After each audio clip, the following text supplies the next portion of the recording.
Okay, so the adventure for today is here in Andersonville, Georgia. Stop by Hodges Airfield, which is home of Mac Hodges. He used to run an RC shop out of his home shop for many, many years.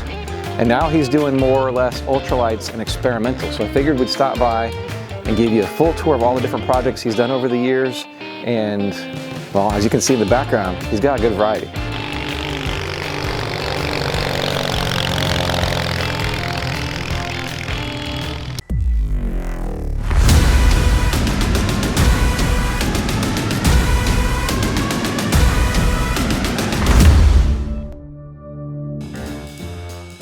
All right, so enter in Mac Hodges, who owns this shop here and lands out here, and we talked off camera for a few minutes.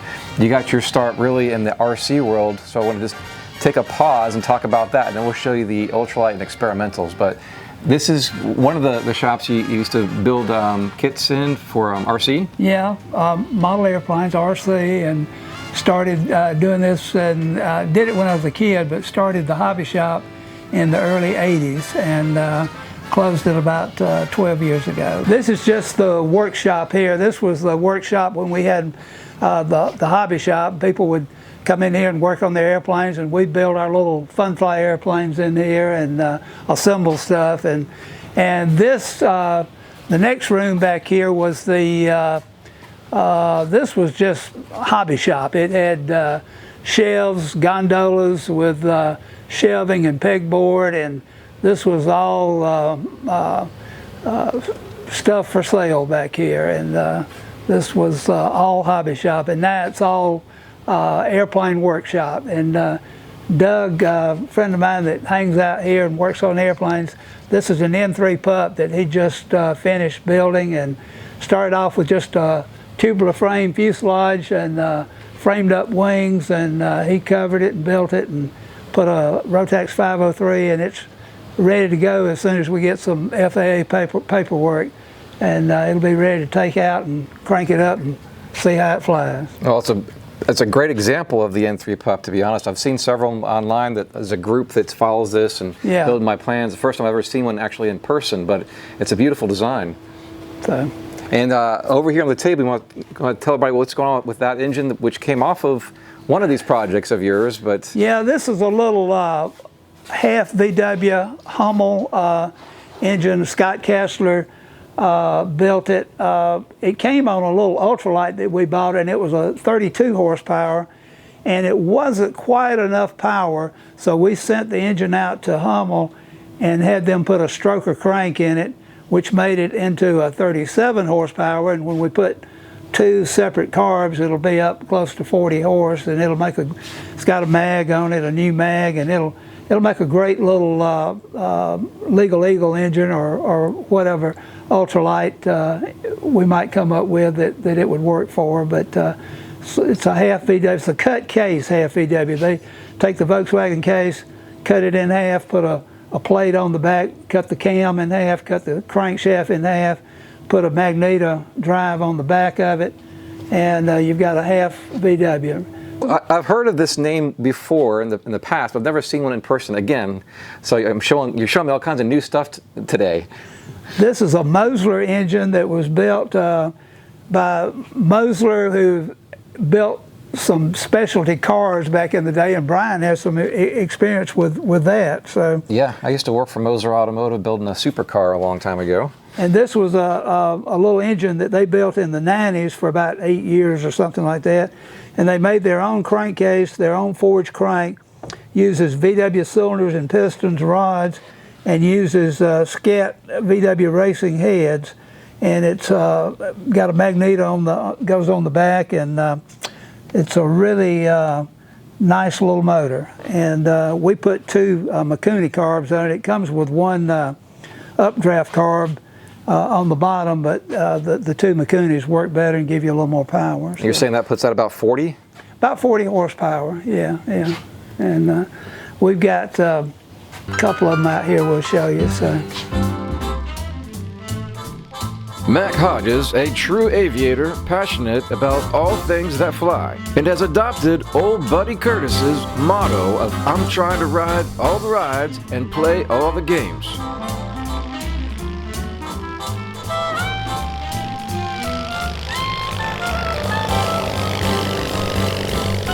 You'll find Mac flying from his little grass strip most sunny days, checking on the birds and the crops of the surrounding lands, taking in all the green grass the good Lord has blessed him with.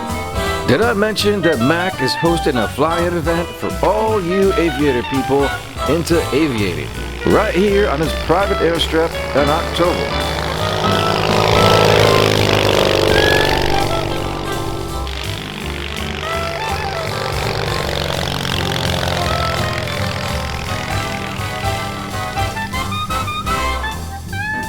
Watch this video to the end for the official invitation.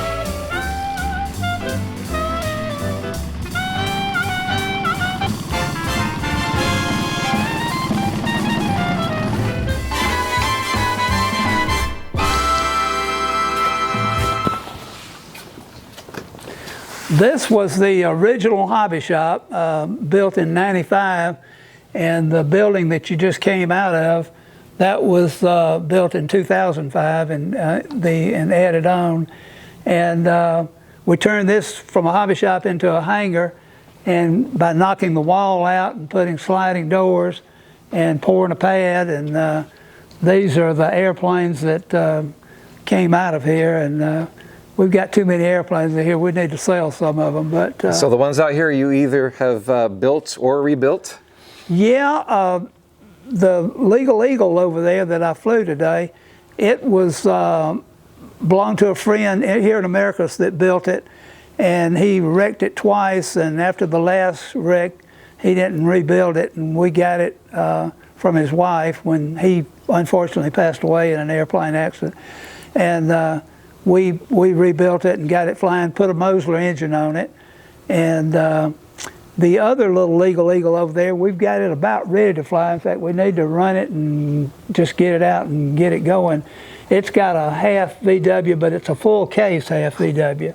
And it's a Legal Eagle that we got from Florida.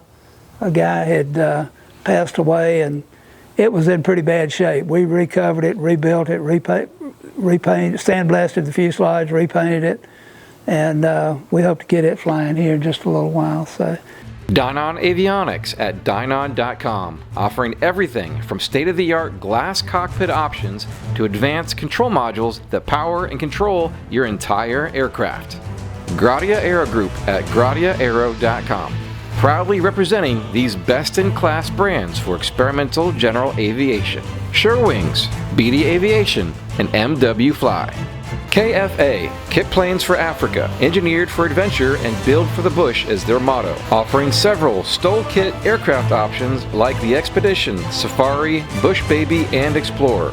Find them online at kitplanesforafrica.co.za. BravoFox at bravo-fox.com. The US Distributor for Blackshape Aircraft, providing sales, maintenance, spare parts, and repair services, located at the Sheridan Airport in Indiana. Visit us online at ExperimentalAircraftChannel.com for all things DIY aviation. And consider supporting us on our Patreon page to help us bring you more original aviation content. All right, yeah, so tell us a little bit what it's like to, you've rebuilt this thing, but what it's like to fly with the 40 horsepower engine on it. It flies really good. It flies, I haven't flown that many ultralights, but I've flown a few, and this is probably the best flying one of all of them. It flies just like a little Cub. It has no adverse yaw to amount to anything, so it takes very little rudder in the turns, and it just flies really good. Cruises about 45 to 50 miles an hour and burns about 2.3 gallons an hour or something like that. It's very economical to operate. So as a tail dragger, how does that handle on the ground? It's very docile. It's very docile. It is. And really handles good, and we put these little vanes to kind of keep the wind off of my face, and they seem to work well. And it's just a fun little airplane to fly. And have you flown both the Mosler and the Volkswagen and Rotax, or how many engines have you flown on the Legal Eagle? Just the half VW, and then the Mosler, and I like the Mosler. I like the sound. I like everything about it. Turn around backwards. Backwards, okay. Yeah. and you put your right foot on that little cross strip there, and you want to sit down and put your butt over as far this way as you can. Okay. All the way back and all the way over. Now right leg up and over and clear Clear the wires. clear the wires. Move the stick a little bit. All right. And then stay on that side of the wires. Yeah, there you go. And we're in. You're in. Not too bad. Yeah. Little knee bend. And like I said, the nose is 5 inches longer, so your feet are 5 inches further forward than they normally would be, which to me it works out just right. Okay. All right, so this one here is the Volkswagen power, which is about 3 or 4 more, less horsepower, I guess, right? Well, it's a half VW, and it's a full case. The one that we looked at in the shop, yeah, the one that we looked at in the shop was a cut case, and this one they just blocked the rear cylinders off, and but they still cut the crank and the cam for weight purposes. But it's a full case, and it's got weighs maybe a little bit more, 5 pounds more or something. There's a lot of work into the cut case model, and this one gives you a little more oil capacity, and it got a bigger crankcase volume, so you don't have as much problem with crankcase pressure variations. And we're just getting it's running, it's ready. I've actually taxied it down the runway and gotten it off the ground, but we had a little ignition issue, and so we put a new distributor and a new coil, so we're hoping that'll solve that. And so it's actually about ready to fly, and then we'll put the windshield on and the side covers, and it'll be ready to go. We should have it running here in a few weeks. So Mac, do you find the deals like on Marketplace or Barnstormers for this, and then you go out there to... Kinda in word of mouth. Okay. But Marketplace, yeah, and word of mouth. I think we saw this one. Actually, it was on Marketplace, and a friend told us about it, and it was in North Florida, and we went down and trailered it up, and like I said, we had to recover the wings, the tail surfaces. I had to sandblast the fuselage and paint it, and did a lot of work on it. Bring it back to life? Yeah, exactly. So, okay. Put some bicycle disc brakes on it, and made some little heel brakes with the pedals. I saw that, yeah. With the handlebar grips. And they worked out real well. Heel brakes like in a Cub. Exactly. So what other ultralights have you worked with over the years? Back in the day, I had a couple of Territorian T-Airs, a single place and a two place, and actually sprayed crops with the two place T-Air for 3 years. Sprayed cotton with it, and it did a really good job. Wow, small hopper. And did what? Small hopper. 22 gallons. Okay. And actually 26 gallons, because we put out a quart to the acre so we could do 100 acres. Wow. And we used vegetable oil for the carrier, which wouldn't evaporate, and we used these little spinner applicators that were controlled droplet applicators, and they put out an even sized droplet.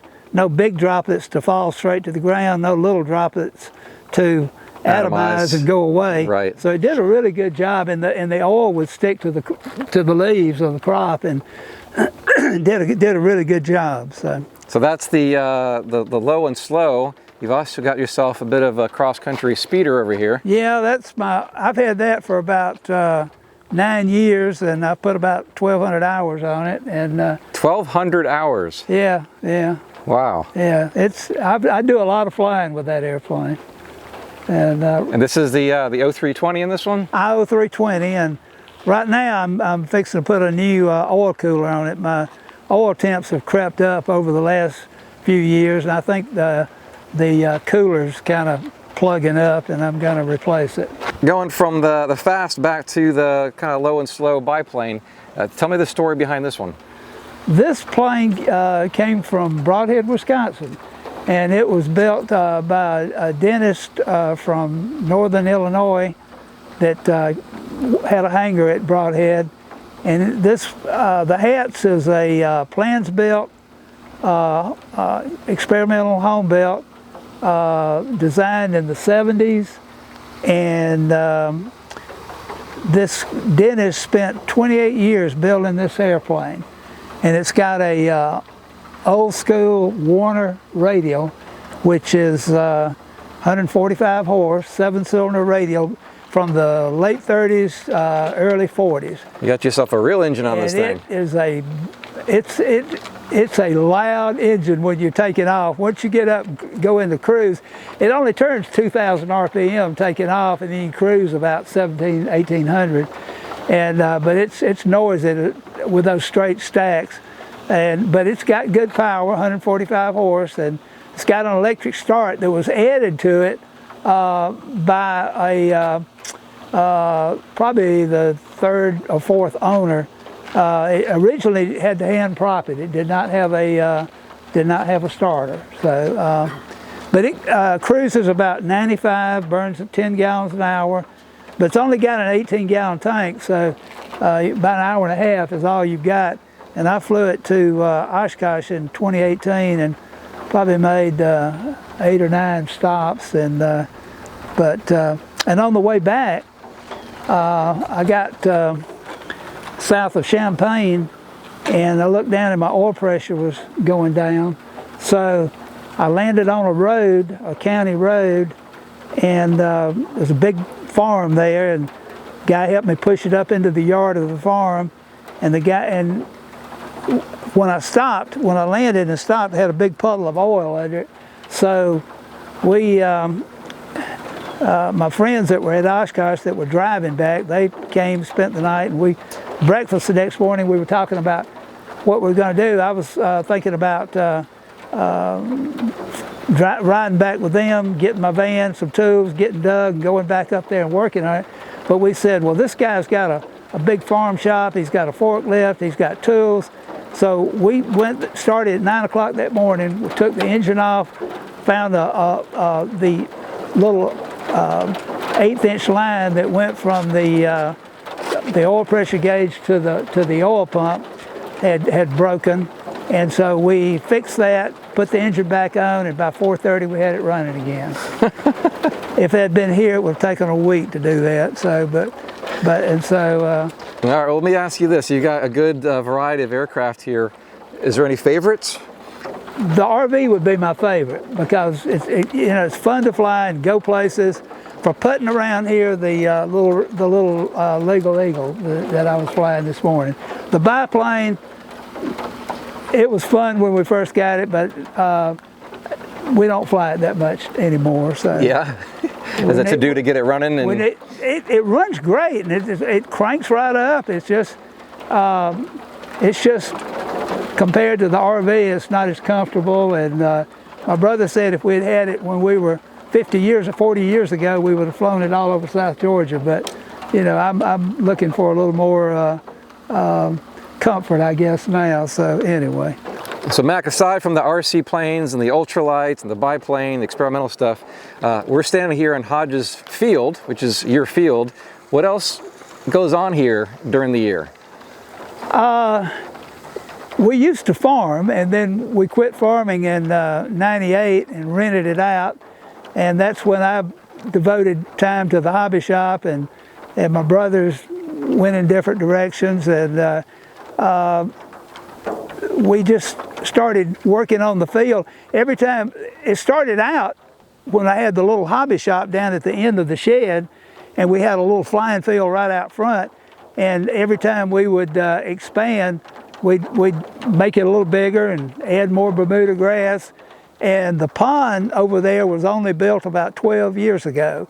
And it was a rough area over there, and had a couple of ditches running through it, a low spot. And we built that, and that was a really nice addition. And over to the left of the pond, towards the center, on that end, there was a real low spot. In fact, if it rained real heavy, it would have water a couple of feet deep. and we filled that in with dirt taken out of the pond hole, and just got it all smoothed up, and it's been like that for about 10 years now. So. And now you are an events coordinator here at your place. We have about 8 or 10 RC events, and in the last 3 or 4 years, the Bad Apples, the PPG powered parachute guys, they have a big event in May, the week after Mother's Day. And this last year we had 423 pilots. Huge event. This place was packed. And we're hoping the Ultralight event will start off kind of big, and as word of mouth gets around, it'll build into something really nice. And so that's something else we'll be sharing here. But yeah, you've got the first ever Ultralight fly-in happening in October here at your field. Yeah. Mark Murray had talked about wanting to do one, and we said, well, we'll do it on a Saturday. And then people chimed in, well, you'll get more people if you have a 3-day event.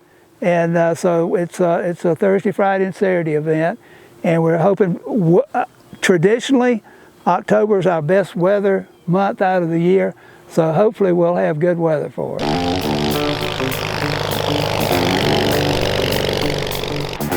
The ultralight fly-in of the century. All right, standing out here at Mac Hodges Field, which they just call Hodges Field in Andersonville, Georgia. Really exciting event happening in October, and I want to invite every single one of you out here on the grass, which I think this is Bermuda grass.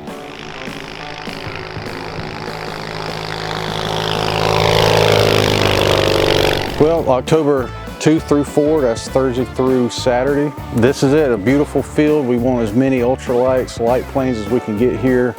We really want this to be an event that attracts the original single seat ultralights that a lot like you used to see at the 80s and 90s fly-ins. 2-seat aircraft that are ultralight-like are welcome, and actually all aircraft are welcome. If you can land on this field, you're welcome. It's 1,400 feet. It's plenty wide, probably 300 foot wide, and we have a north-south runway as well as an east-west runway. The north-south runway is probably about 1,000 feet, and the east-west is about 1,400. Added hookups over the years, and we've got over 60 RV hookups. So yeah, there's so much Bermuda grass here. You'd think that Mac grew up on a golf course or something like that. Like, it's not just the runway. Like, the entire place is this Bermuda grass he's talking about. So it's really, I want to say, a privilege to be able to fly off this field, because it is nearly, like, it is. It's perfectly manicured.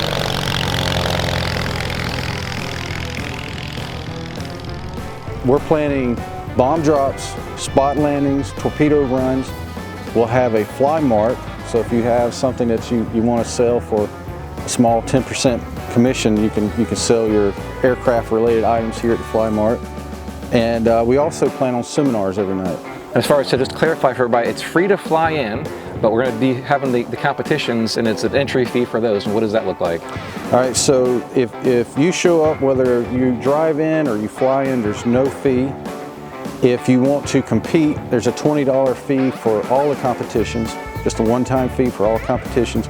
Vendors have no fees this first year. We want as many vendors here as possible. We already had about 3 or 4 commit, and so no fee for vendors.